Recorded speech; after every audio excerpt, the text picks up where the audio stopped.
സ്വർണ്ണക്കൊള്ള കേസിൽ അറസ്റ്റിലായ ദേവസ്വം ബോർഡ് മുൻ പ്രസിഡന്റ് പത്മകുമാറിനെ കസ്റ്റഡിയിൽ ആവശ്യപ്പെട്ടുകൊണ്ടുള്ള അപേക്ഷ അന്വേഷണ സംഘം സമർപ്പിച്ചു കഴിഞ്ഞു. ഈ അപേക്ഷ നാളെയായിരിക്കും കോടതി പരിഗണിക്കുക. സത്യത്തിൽ ശബരിമലയെ ഒരു കറവപ്പശുവായിട്ട് കണ്ടിരുന്ന ആളായിരുന്നു പത്മകുമാർ. വേണ്ടുവോളം മോഷ്ടിച്ച് ധനികരാകാം എന്ന ചിന്താഗതിക്കാരനാണ് അയാൾ. അതുകൊണ്ടൊക്കെ തന്നെയാണല്ലോ ഇപ്പോൾ പിടിക്കപ്പെട്ടിരിക്കുന്നതും. ശ്രീകോവിലിന്റെ കട്ടിളപ്പാളികൾ ഇളക്കി അറ്റകുറ്റപ്പണികൾക്കായി ഉണ്ണികൃഷ്ണൻ പോറ്റിയുടെ അടുത്ത് കൊടുത്തുവിടാൻ ഏറ്റവും കൂടുതൽ നിർദ്ദേശം കൊടുത്തത് പത്മകുമാർ ആയിരുന്നു. ബോർഡ് അംഗങ്ങളായിരുന്ന KP ശങ്കരദാസും N വിജയകുമാറും നൽകിയ മൊഴിയിലായിരുന്നു പത്മകുമാറിനെ കുറിച്ച് ഇങ്ങനെ പറഞ്ഞിട്ടുള്ളത്.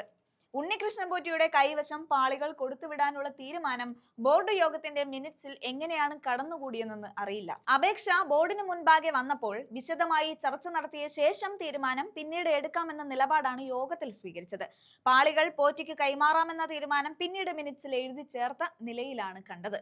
ഇതായിരുന്നു ആ മൊഴി. ആദ്യമില്ലാതിരുന്ന പേര് പിന്നീട് മിനിറ്റ്സിൽ എഴുതി ചേർത്തത് എങ്ങനെയായിരിക്കും? പത്മകുമാർ അല്ലാതെ അതിന് വേറെ വഴിയില്ല. അതിന് തെളിവെന്ന രീതിയിൽ മിനിറ്റ്സിലെ കൈയക്ഷരം പത്മകുമാറിന്റേതാണെന്നതാണ് നിഗമനം. പിത്തള എന്ന് എഴുതിയിരിക്കുന്നിടത്ത് അത് വെട്ടി ചെമ്പ് എന്നാക്കിയാണ് അയാൾ എഴുതിയത്. ദൈവത്തിന്റെ കയ്യൊപ്പ് എന്ന് പറയുന്നത് ഇതാണ്. 2019 ഫെബ്രുവരി മുതൽ പത്മകുമാർ ഇതിനുള്ള ശ്രമങ്ങൾ ആരംഭിച്ചു എന്നതാണ് കണ്ടെത്തൽ.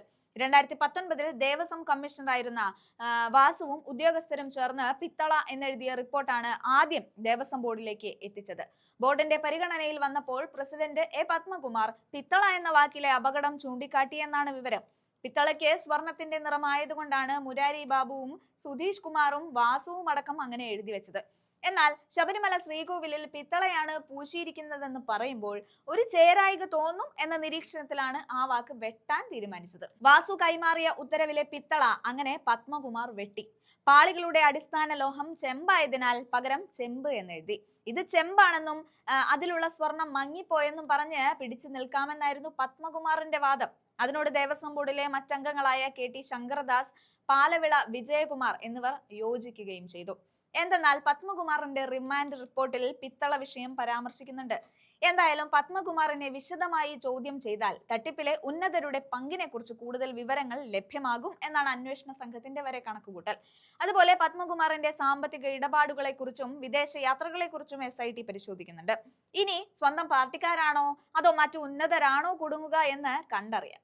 അതേസമയം തിരുവിതാംകൂർ ദേവസ്വം ബോർഡ് യോഗം ഇന്ന് ചേരും. പ്രസിഡന്റിന്റെ മുൻകൂർ അനുവാദമില്ലാതെ ഒരു വിഷയവും ബോർഡ് യോഗത്തിൽ വരാൻ പാടില്ലെന്ന് ഉത്തരവിറക്കിയ ശേഷമുള്ള ആദ്യ യോഗമാണ് ഇന്ന് നടക്കുക. ഉത്തരവിറക്കാനുണ്ടായ സാഹചര്യം പ്രസിഡന്റ് K ജയകുമാർ യോഗത്തിൽ വിശദീകരിക്കുകയും ചെയ്യും. ദേവസ്വം ബോർഡ് ആസ്ഥാനത്താണ് യോഗം ചേരുക.